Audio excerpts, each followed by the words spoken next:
YouTube पर कमाई करने वाले दोस्तों अस्सलाम वालेकुम। सारा ऑनलाइन बेनिफिट की तरफ से कुछ वीडियो को 1 मिनट के लिए बनाने का आगाज़ किया गया है। आज हम इस वीडियो में ये सीखेंगे कि थंबनेल जो है वो कितनी देर तक एक्टिव होता है।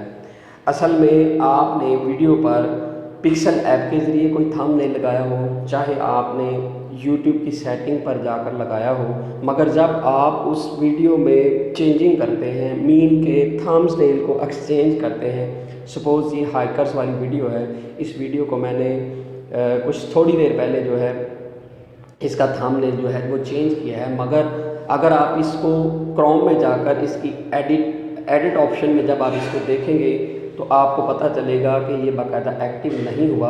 ये देखिए शो हो रहा है, क्योंकि ये पासवर्ड सेव वाला शो हो गया है, मगर मैं आपको बताऊं कि ये 24 घंटे 24 आवर्स में एक्टिव हो जाएगा।